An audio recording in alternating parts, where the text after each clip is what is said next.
welcome back for episode 2 of Coffee and Countries with Kristoff, covering the country of Burundi, sponsored by Cameron.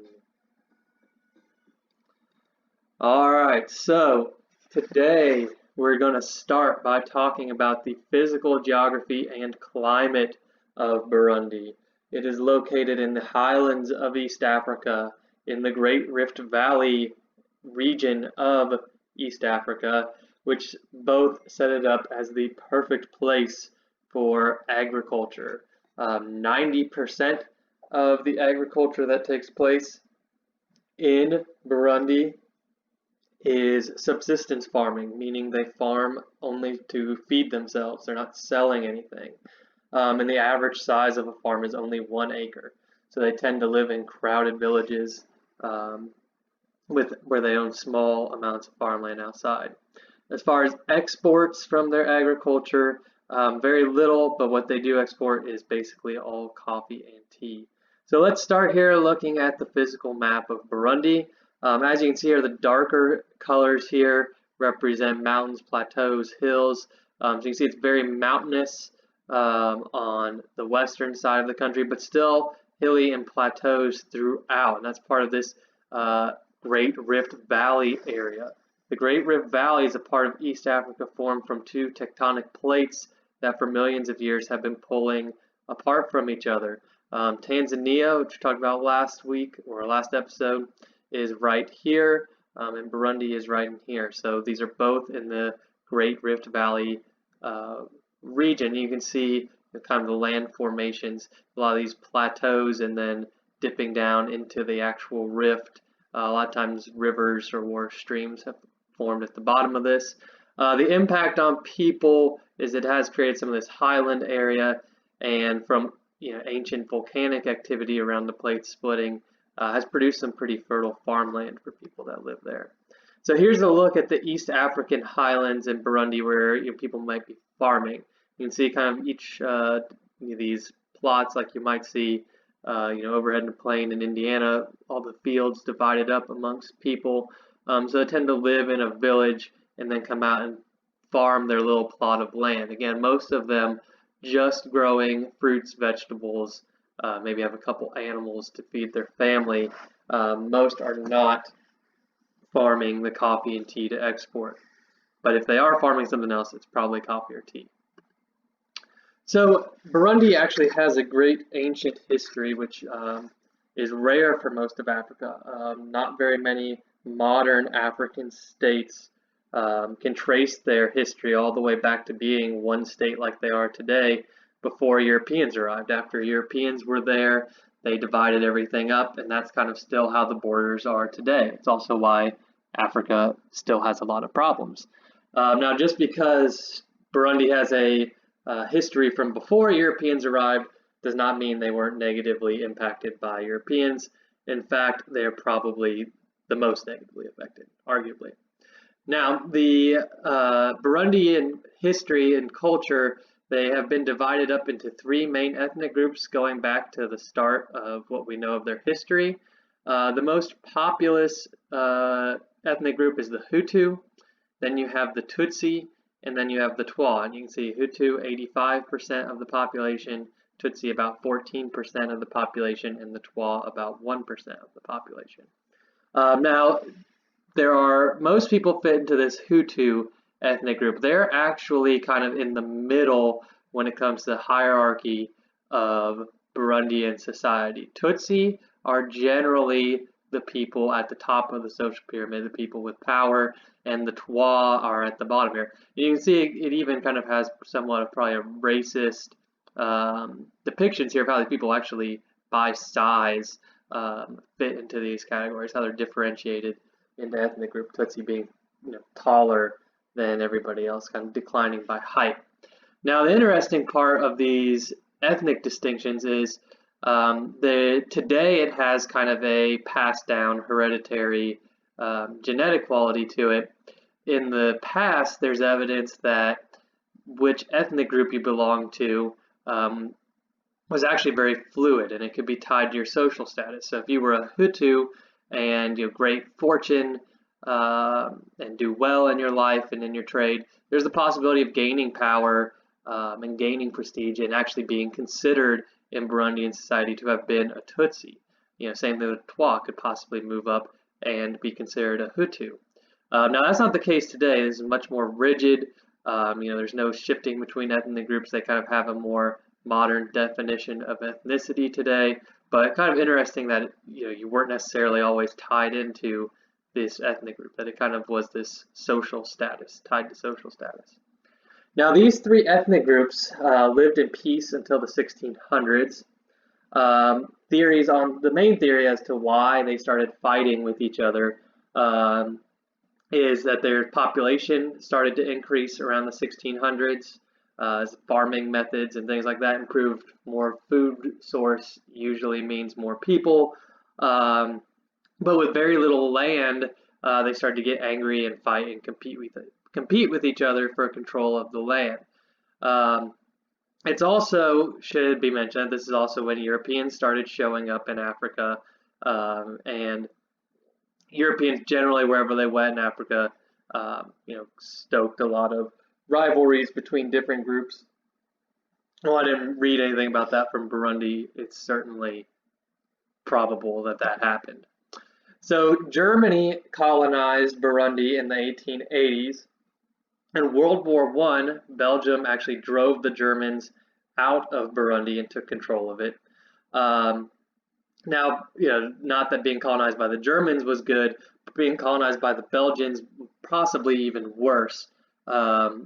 A story for another show, but the Belgians in the Congo were known for their brutal techniques of getting whole villages to extract rubber for export back to Belgium that was notorious for cutting off hands of all the men in villages that didn't produce enough rubber. Now, after World War II, Burundi started to move towards independence, not gaining it until July 1st, 1962. And from the beginning, just political, societal turmoil of trying to get a government and a state that would function. The first two leaders were assassinated, and a power struggle began between the Hutus and the Tutsis. Now remember, the Tutsis were the ones that generally had the power and the prestige in Burundi society over the Hutus. But when you move into a democratic society, the Hutus were 85% of the population still, so they, when it comes to voting, dominated representatives in parliament. The king was still a Tutsi, though, and the king appointed a Tutsi prime minister, and the Tutsis controlled the military. So in 1972, the Hutus began to rebel, and the Tutsi government used the military to genocide the Hutus. From the founding of Burundi, or its independence, I guess, from Belgium's, to the 1993, 250,000 Burundians are estimated to have died in fighting between the Hutus and the Tutsis. And in 1993, the roles kind of flipped. The Hutus took control and carried out genocide of the Tutsis, where 300,000 died in fighting up through 2003, where a ceasefire was reached and negotiations began.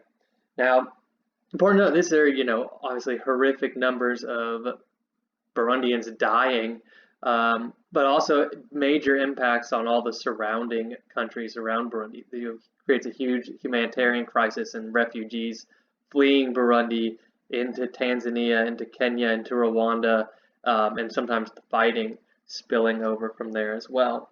So the ceasefire negotiations to reach a peace, to get a functioning government, not necessarily long-lived. In 2015, the president of Burundi sought a third term, which was unconstitutional under Burundi's constitution, and a coup was attempted and humanitarian crisis ensued as the president tried to crack down on people carrying out the coup. Now, this event has led to today where Burundi is consistently ranked as the least happy country on earth. This is related to those protests from the 2015 presidential election controversy, as well as never really getting started after they gained independence in the 1960s. But important to note here, this is lower than places like Syria and Afghanistan. Syria, where their government, you know, used illegal gas bombs on their own people, in Afghanistan, where the war on terror and Al Qaeda, people in Syria lived under ISIS, and somebody in Burundi would be like, that seems a little bit better than here. That's how dire things have been in Burundi. In fact, they measure this happiness based off of income, sources of services, ability to get health care, to get an education, how much charitable giving Burundians did, and they're lowest, across the board in all of these things. And in fact, the people, more well off in Burundi society, the people exporting the coffee and tea, there was an interesting story about Burundian coffee growers where this fair trade dealer was talking to a Burundian coffee grower that grew for them and asked them what they thought of the coffee that they grew. And the Burundian coffee farmer's like, oh no, we never drink any of our coffee. We need all the money we get, so we only grow it if we're selling it to you. Otherwise, we're growing things that we need.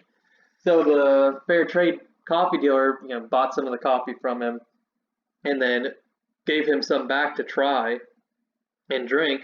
And the Burundian coffee grower is like, oh great, I love this, made me really happy. Probably start taking a little bit here and there, and drinking it at the end of the workday. And so it's kind of a nice feel good story about some good thing happening for somebody in Burundi, right? That is very wrong. This fair trade coffee dealer just got a Burundian coffee farmer addicted to caffeine, and now he's just gonna get high on his own supply and never keep eating away at his profits made from exporting coffee until he probably has to sell his land. So it's horrific and terrible, and a lot of shame for anybody that would purchase coffee from Burundi, take part in this system. I don't know what kind of terrible person would possibly do that. All right, so let's end on a more positive note here. Burundi is home to chimpanzees, and I like to focus on an animal from each country. And chimpanzees are very important because they share 98% of genes with humans. They are our closest living relative in the animal kingdom. Now, important to note, when we talk about closest relative, we're not descendants from chimpanzees. We share a common ancestor. Similar to what we talk about, cousins, you share a common grandparent. We share a common, evolutionary grandparent with chimpanzees, where we split and evolved one way and they split and evolved another way. But chimpanzees were important, especially for European researchers, as they kind of redefined what people in Western cultures had defined to be human. What they had thought before they knew and had studied chimpanzees was we were the only species of animal that used tools. We took things from nature, manipulated them to work for us and help us make life easier to survive. Now, the first person to study chimpanzees in the wild was Jane Goodall, and she observed chimpanzees taking sticks, fixing them up, and using them to fish termites out of holes, taking rocks, to open things. And this put a little bit of a crisis into, are these chimpanzees human? Do we need to redefine what it means to be human, or kind of blur the lines between what it means to have humanity? Now, chimpanzees today are very endangered, estimated to be 172,000 to 299,700 left in the wild, but their population is decreasing. Poaching is a major problem. They're referred to as bushmeat. Is hunting that happens of rainforest animals that are endangered. Poachers can get a lot of money for chimpanzee meat. They can also get a lot of money selling baby chimpanzees as pets, which is a bad idea. They'll rip your face off. They're very aggressive. They'll bite you. They'll eat you. They eat monkeys, other smaller monkeys. So chimpanzees are very aggressive. So you don't want to have one as a pet. It's a bad idea. But human population increase are also major factors moving into their habitats. They have big ranges that they cover in rainforest, so it's important that they have national park protections.